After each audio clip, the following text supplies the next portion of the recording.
आप देख रहे हैं राज्यसभा टीवी। दिन भर की तमाम बड़ी और अहम खबरों के साथ मैं हूं टीना झा। शुरुआत करते हैं मुख्य समाचार से। अयोध्या में विवादित ढांचा गिराए जाने के मामले में लालकृष्ण आडवाणी, मुरली मनोहर जोशी, उमा भारती समेत सभी 32 आरोपी बरी। सीबीआई की विशेष अदालत ने कहा, किसी पर भी लगाए गए आरोपों के खिलाफ नहीं है ठोस सबूत।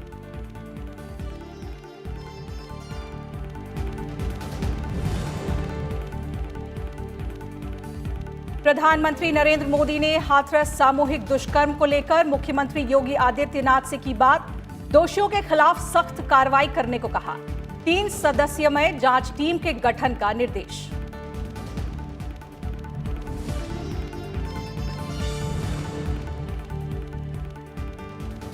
सीमा पर शांति और स्थायित्व कायम रखने के लिए भारत और चीन की अहम बैठक। WMCC की बैठक में पुराने फैसलों को लागू करने पर हुआ विचार।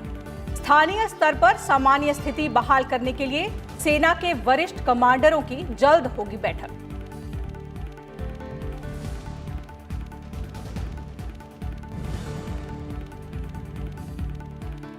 संसद की 24 विभाग संबंधी स्थायी समितियों का पुनर्गठन। हर समिति में लोकसभा के 21 और राज्यसभा के 10 सदस्य शामिल। नई समितियां 13 सितंबर से प्रभावी।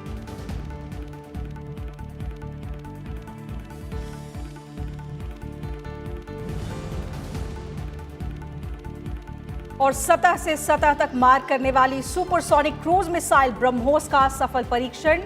मेड इन इंडिया तकनीक से लैस है मिसाइल। रक्षा मंत्री राजनाथ सिंह ने कहा, आत्मनिर्भर भारत की दिशा में मील का पत्थर साबित होगी ये उपलब्धि।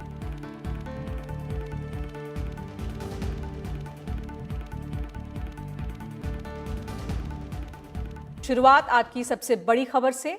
अयोध्या में विवादित ढांचे को गिराया जाना पूर्व नियोजित नहीं था, बल्कि ये एक आकस्मिक घटना थी। सीबीआई की विशेष अदालत ने इस मामले में लालकृष्ण आडवाणी, मुरली मनोहर जोशी, उमा भारती और कल्याण सिंह समेत सभी अभियुक्तों को बरी कर दिया है।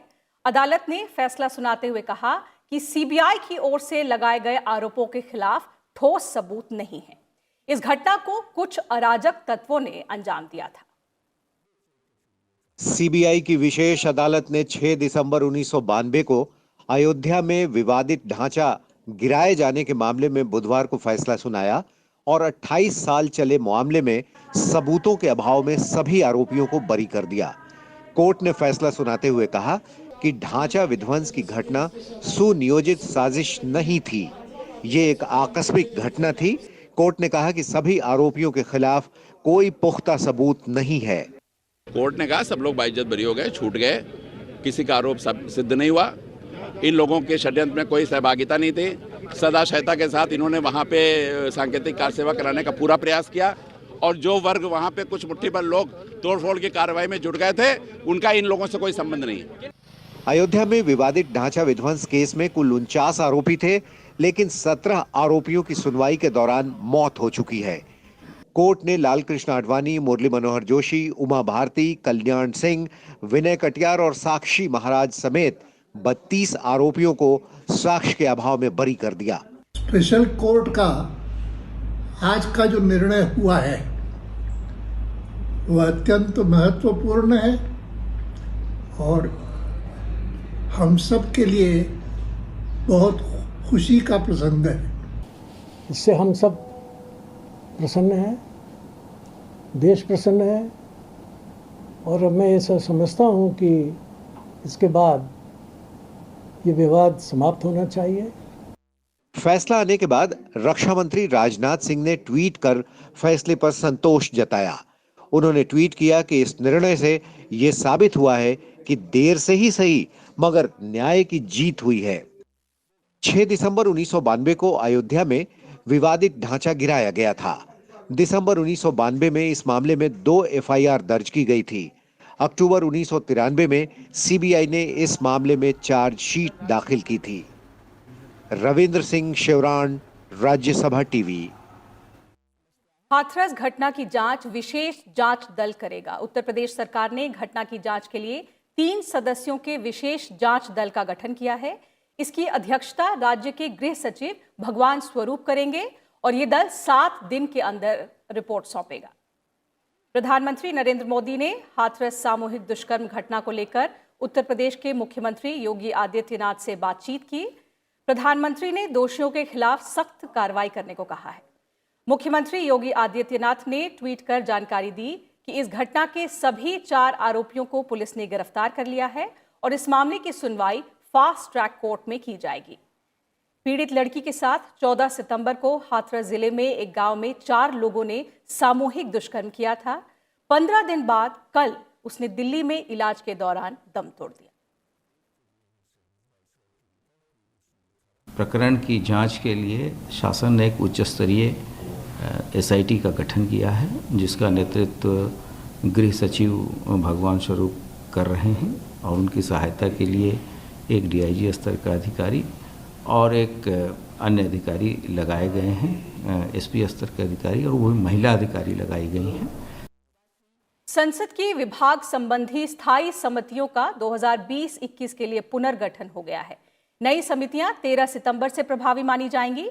संसद के दोनों सदनों में विभाग संबंधी स्थायी समितियों की संख्या 24 है, जिसमें से 8 समितियां राज्यसभा के अधीन हैं। सभापति राज्यसभा ने इन 8 समितियों के अध्यक्षों के साथ सभी समितियों में राज्यसभा के चुनिंदा 10-10 सदस्यों को मनोनीत किया है। तो वहीं लोकसभा अध्यक्ष ने 16 समितियों के अध्यक्षों के साथ हर समिति में लोकसभा से 21-21 सदस्यों को मनोनीत किया है।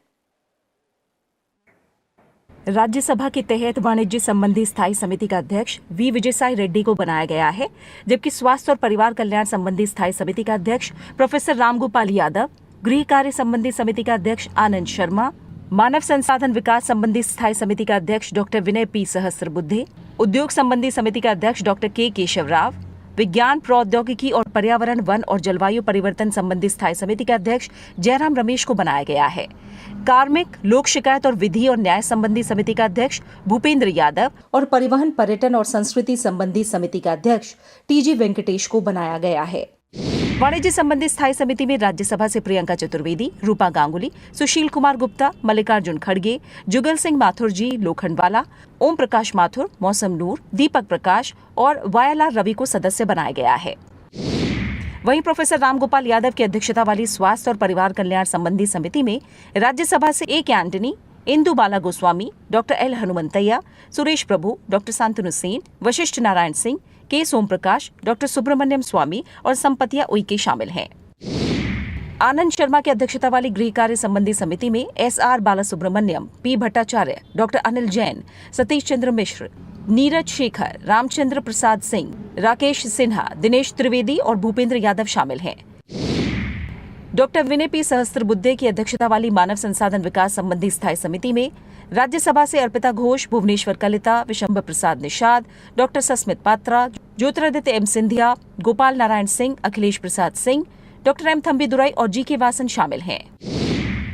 डॉक्टर के केशव राव की अध्यक्षता वाली उद्योग संबंधी स्थायी समिति में बीरेंद्र प्रसाद वैश्य, सुभाषीष चक्रवर्ती, श्वेत मल, जोस के मणि, रानी नारा, सुभाष चंद्र बोस पिल्लाई, KC राम मूर्ति, संजय सेठ और डॉक्टर अमी याज्ञिक शामिल हैं। भूपेंद्र यादव की अध्यक्षता वाली कार्मिक, लोक शिकायत और विधि न्याय संबंधी स्थायी समिति में अभय भारद्वाज, राजेंद्र गहलोत, नरेश गुजराल, दीपेंद्र सिंह हुड्डा, सुखेंदु शेखर राय, KR सुरेश रेड्डी, शिव प्रताप शुक्ला, विवेक के तनखा, P विल्सन शामिल हैं। जयराम रमेश की अध्यक्षता वाले विज्ञान प्रौद्योगिकी, पर्यावरण वन और जलवायु परिवर्तन संबंधी स्थायी समिति में अनिल बलूनी, RS भारती, वंदना चौहान, हिशेल लांगचुगपा, परिमल नथवानी, भास्कर राव नेकांती, अश्विनी वैष्णव, रवि प्रकाश वर्मा और बिनोय विश्वम शामिल हैं। TG वेंकटेश की अध्यक्षता वाली परिवहन, पर्यटन और संस्कृति संबंधी स्थायी समिति में प्रसन्ना आचार्य, राज बब्बर, संभाजी छत्रपति, डॉक्टर सोनल मान सिंह, डेरेक ओब्रायन, तिरुचि शिवा, धर्मपुरी श्रीनिवास, विनय दीनू तेंदुलकर और KC वेणुगोपाल शामिल हैं। विभाग संबंधी स्थायी समितियां सरकार के सभी विभागों और मंत्रालयों के कामकाज पर निगाह रखती हैं। संसद की भले ही साल में 70 के आसपास बैठकें होती हों, लेकिन संसदीय समितियों की साल भर में 400 से अधिक बैठकें होती हैं। सभापति राज्यसभा ने बीते सत्रों में समितियों को और प्रभावी बनाने के लिए कई पहल की हैं। अरविंद कुमार सिंह के साथ bureau report, Rajya Sabha TV, Delhi. केंद्रीय गृह मंत्री और गांधीनगर लोकसभा के सांसद अमित शाह ने आज अपने लोकसभा निर्वाचन क्षेत्र के 20 गांवों के करीब 200 कुम्हारों को वीडियो कॉन्फ्रेंसिंग के जरिए निःशुल्क बिजली के चाक का वितरण किया। केंद्रीय गृह मंत्री ने ट्वीट करके कहा कि देश की पारंपरिक कला को पुनर्जीवित करने की दिशा में ये प्रधानमंत्री नरेंद्र मोदी की एक अभूतपूर्व पहल है। इससे इनका काम सरल होगा और उनके उत्पादन के साथ आय में भी वृद्धि होगी। अमित शाह ने अपने ट्वीट में लिखा कि समाज के गरीब और वंचित वर्ग को सशक्त कर उन्हें विकास की मुख्य धारा से जोड़ना मोदी सरकार की सर्वोच्च प्राथमिकता है।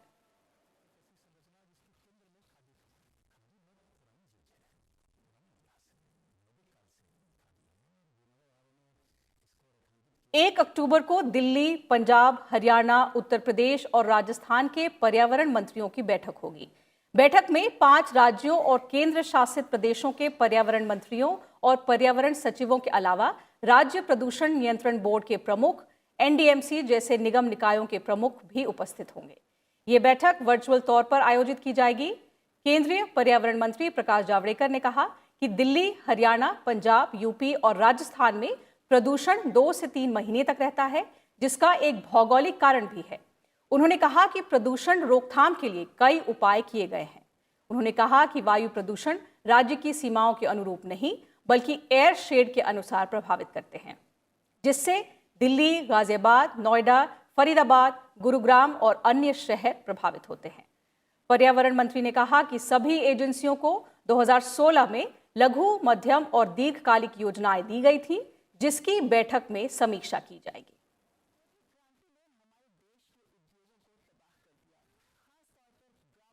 हम पहले सभी एजेंसीज को एक शॉर्ट टर्म प्लान, एक मीडियम टर्म प्लान और लॉन्ग टर्म प्लान बनाने का 2016 में ही शुरुआत की है।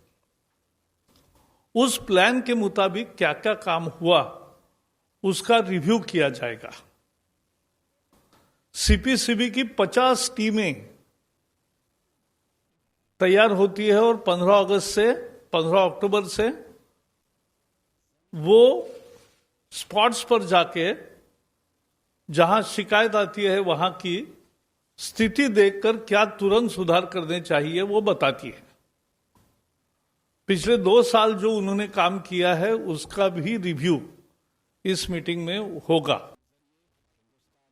सरकार ने साफ किया है कि नई श्रम संहिताओं से कारोबार बढ़ेगा और रोजगार के नए अवसर भी पैदा होंगे। राज्यसभा टीवी के साथ एक खास बातचीत में केंद्रीय श्रम और रोजगार राज्य मंत्री संतोष कुमार गंगवार ने कहा कि संहिताओं को लागू करने के पीछे सरकार का मकसद श्रमिकों और कामगारों के हितों की रक्षा करना है। इससे असंगठित क्षेत्र में आने वाले श्रमिकों को खास तौर से फायदा होगा। संसद के मॉनसून सत्र में सरकार ने 3 श्रम संहिताओं को पारित किया था। हमारा मानना है कि अब नौकरियों के अवसर बढ़ेंगे। मजदूर संगठनों से हम बात करते हैं तो उनका भी मानना है कि हम जैसे मजदूर संगठनों से बात करते हैं कि वो नौकरी कहाँ कम हो रही है ये बताओ, और तो वो ये कोई नहीं कहता है। वो कहते हैं कि जिस प्रकार की नीति आप बना रहे हो नौकरियों के अवसर भी बढ़ेंगे और लोगों को रोजगार भी मिलेगा और लोगों को एक, हम लगातार मजदूर संगठनों के संपर्क में भी रहते हैं। श्रम और रोजगार राज्य मंत्री संतोष कुमार गंगवार से हुई पूरी बातचीत आप देख सकते हैं हमारे कार्यक्रम खास मुलाकात में आज रात 10 बजे।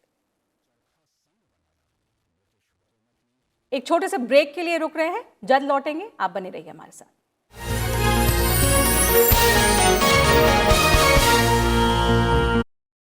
देखिए मेरे साथ देश देशांतर रात 8:30 सिर्फ राज्यसभा टीवी पर।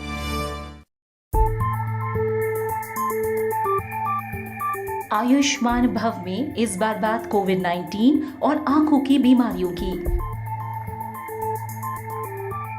हमारे साथ जुड़ेंगे एलोपैथी विशेषज्ञ डॉक्टर सुदर्शन खोखर, आयुर्वेदिक विशेषज्ञ डॉक्टर मंजूषा राजगोपाला। आप अपने सवाल हम तक इन जरियों से भेज सकते हैं। हमारा ट्विटर हैंडल है @राज्यसभा टीवी। #RSTV आयुष्मान भव का इस्तेमाल करें। facebook.com/राज्यसभा टीवी पर भी आप अपने सवाल भेज सकते हैं। इसके अलावा आप अपने सवाल हमें जीमेल पर भी भेज सकते हैं। हमारा ईमेल आईडी है ayushmanbhav.rstv@gmail.com। देखिए आयुष्मान भव हर शनिवार सुबह 11 बजे सिर्फ राज्यसभा टीवी पर।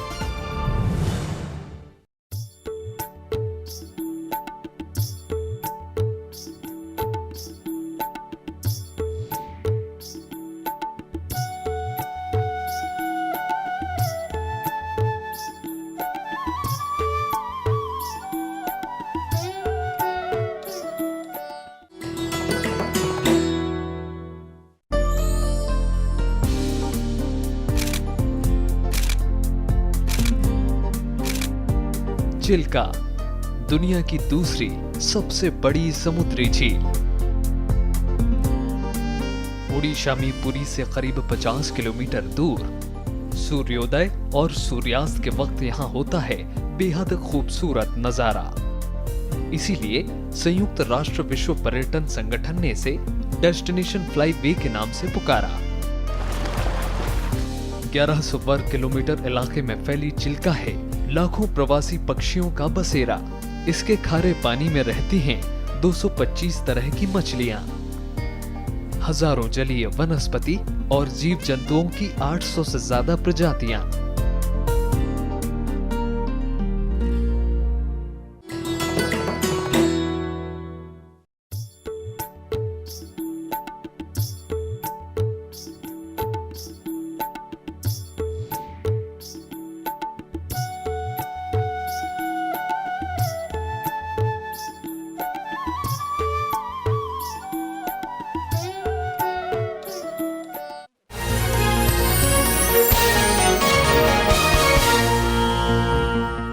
ब्रेक के बाद आपका फिर से स्वागत है। उपराष्ट्रपति एम वेंकैया नायडू की कम प्रसिद्ध महिला सेनानियों की फेसबुक पोस्ट श्रृंखला में इस बार उन्होंने अवध की आखिरी बेगम हजरत महल का जिक्र किया है, जिन्होंने 1857 के स्वतंत्रता संग्राम में अंग्रेजों से लोहा लिया था। बेगम हजरत महल मजबूत इरादों वाली उन महिला शासकों में थीं जो अंग्रेजों के रहम पर जीने के बजाय स्वाभिमान और आत्मसम्मान के साथ जीवन जीने के सिद्धांतों पर विश्वास करती थी। महिला आंदोलनकारियों पर अपनी फेसबुक श्रृंखला में उपराष्ट्रपति एम वेंकैया नायडू ने वीरांगना बेगम हजरत महल के बारे में लिखा है।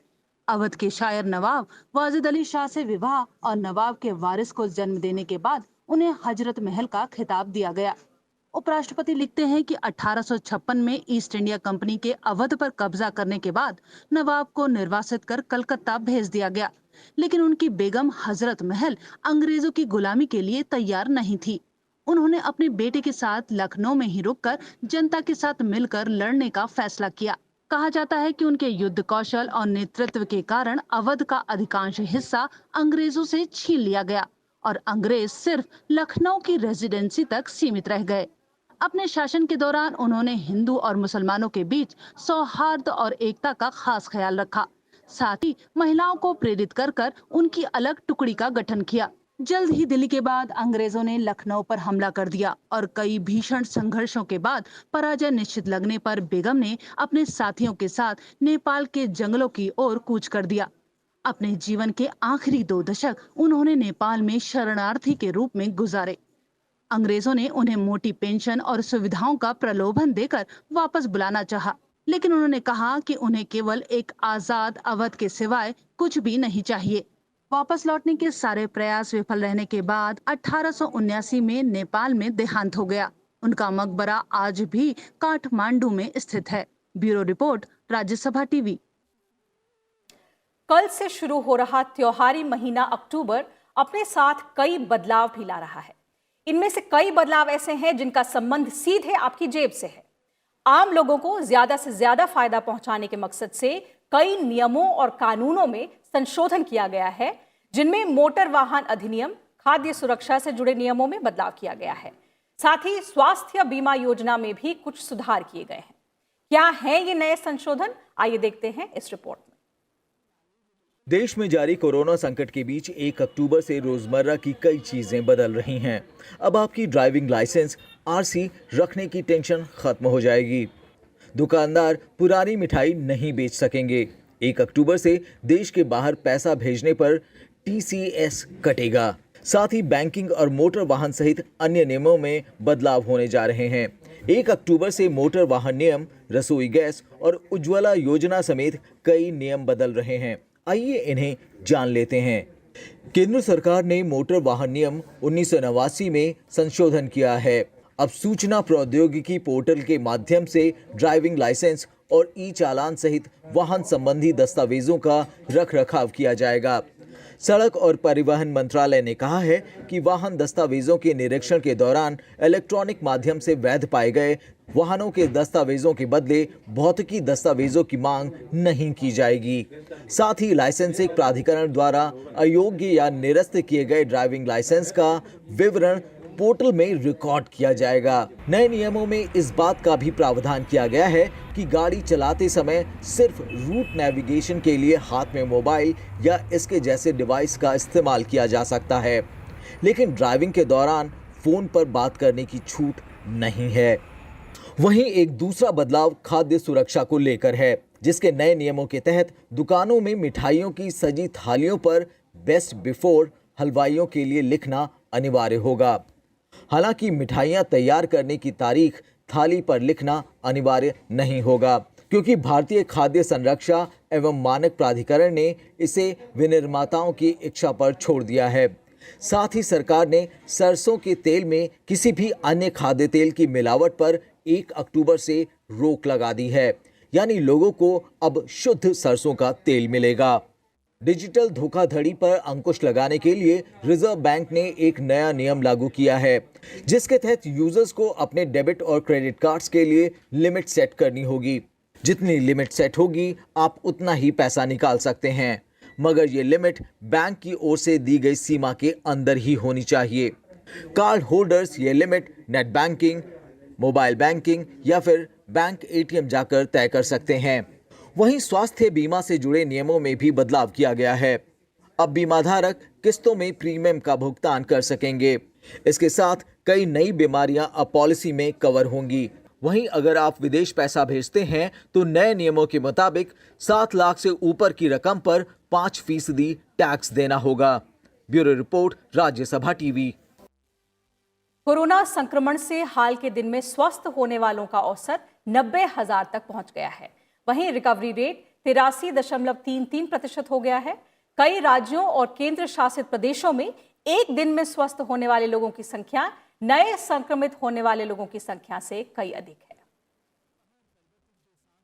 देश में कोरोना से एक दिन में स्वस्थ होने वालों का आंकड़ा लगातार नए मामलों से ज्यादा रहा है। पिछले 24 घंटे में 86,000 से ज्यादा मरीज स्वस्थ हुए हैं। स्वास्थ्य मंत्रालय के मुताबिक हाल के दिनों में एक दिन में स्वस्थ होने वालों का औसत 90,000 तक पहुंच गया है। 5T यानी टेस्ट, ट्रैक, ट्रेस, ट्रीट और टेक्नोलॉजी पर विशेष ध्यान देने से अच्छे परिणाम मिले हैं। हालांकि पिछले 24 घंटे के दौरान कोविड-19 के 80,472 नए मामले सामने आने के बाद संक्रमितों का आंकड़ा 62 लाख को पार कर गया है। केंद्रीय स्वास्थ्य मंत्रालय के मुताबिक एक दिन में 86,428 मरीजों के स्वस्थ होने के साथ स्वस्थ होने वालों की कुल संख्या 51,87,000 से ज्यादा हो गई है। देश में कोविड-19 से स्वस्थ होने की दर 83.33% हो गई है। कोरोना संक्रमण से पिछले 24 घंटे में 1,179 लोगों की मौत हुई है। इसके साथ ही मृतकों की कुल संख्या 97,497 हो गई है। वर्तमान में देश में कोरोना के 9,40,441 सक्रिय मामले हैं, जो कि कुल संक्रमित लोगों का 15.11% है, जबकि मृत्यु दर 1.57% है। वहीं भारतीय आयुर्विज्ञान अनुसंधान परिषद के मुताबिक पिछले 24 घंटे में कोरोना वायरस के 10,86,688 नमूनों की जांच की गई। इन्हें मिलाकर अब तक 7,41,96,729 कोविड नमूनों की जांच की जा चुकी है। Bureau report, Rajya Sabha TV. Bharat चीन सीमा विवाद के मुद्दे पर दोनों देशों के बीच working mechanism for consultation and coordination की आज अहम बैठक हुई। दोनों पक्षों ने वास्तविक नियंत्रण रेखा पर वर्तमान स्थिति की समीक्षा की। 20 अगस्त को WMCC की हुई बैठक के बाद सीमा पर मौजूदा स्थिति पर चर्चा हुई। इस वर्चुअल बैठक में भारत की ओर से रक्षा और गृह मंत्रालय के साथ विदेश मंत्रालय के अधिकारी भी मौजूद थे। विदेश मंत्रालय के संयुक्त सचिव नवीन श्रीवास्तव ने भारतीय प्रतिनिधिमंडल की अगुवाई की, जबकि चीनी प्रतिनिधिमंडल का नेतृत्व चीन के विदेश मंत्रालय के सीमा और महासागरीय विभाग के महानिदेशक ने किया। विदेश मंत्रालय के प्रवक्ता अनुराग श्रीवास्तव के मुताबिक दोनों पक्षों ने वरिष्ठ कमांडरों की बैठक के बाद जारी संयुक्त प्रेस बयान में जिक्र किए कदमों को लागू करने पर जोर दिया, ताकि गलतफहमी से बचा जा सके और जमीन पर यथास्थिति बनाई रखी जा सके। दोनों पक्षों ने राजनयिक और सैन्य स्तर पर बातचीत जारी रखने के लिए सहमति जताई और इस बात पर सहमति बनी कि जल्द ही वरिष्ठ कमांडरों की अगली बैठक होगी, जिससे दोनों पक्ष मौजूदा द्विपक्षीय समझौते और प्रोटोकॉल के मुताबिक LAC पर सैनिकों की संख्या कम करने की दिशा में काम कर सकें और सीमा पर शांति बहाल किया जा सके।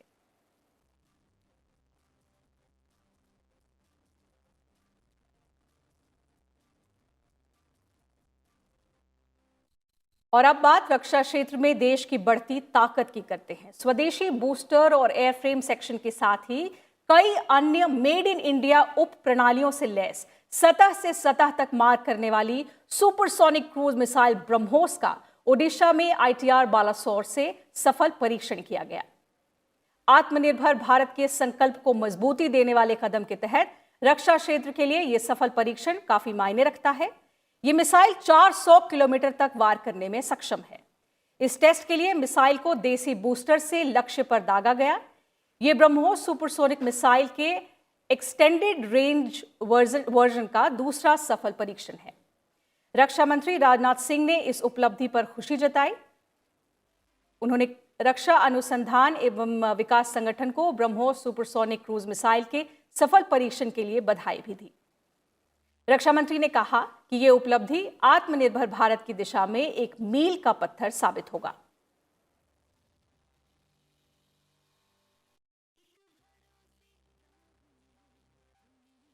मुख्य निर्वाचन आयुक्त सुनील अरोड़ा के नेतृत्व में निर्वाचन आयोग के पूर्ण दल ने आज बिहार के विभिन्न राजनीतिक दलों के प्रतिनिधियों से पटना में मुलाकात की। चुनाव आयोग ने विभिन्न दलों के प्रतिनिधियों से आगामी विधानसभा चुनाव को लेकर बातचीत की। जेडीयू ने निर्वाचन आयोग मतदाताओं के बीच मतदान पर्ची वितरित करने की जिम्मेदारी लेने की मांग की। कांग्रेस ने 10 मतदान केंद्रों के बीच एक चिकित्सा दल तैनात करने की मांग की, तो वहीं लोक जनशक्ति पार्टी ने पंचायत चुनावों की तर्ज पर विधानसभा चुनाव के मतदान केंद्र होने की गुजारिश की। निर्वाचन आयोग का यह दल आगामी विधानसभा चुनावों की तैयारियों की समीक्षा के लिए राज्य के 3 दिन के दौरे पर है।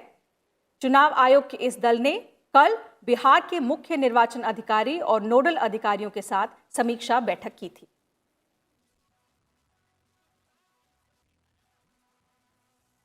तो फिलहाल इस बुलेटिन में इतना ही। नमस्कार।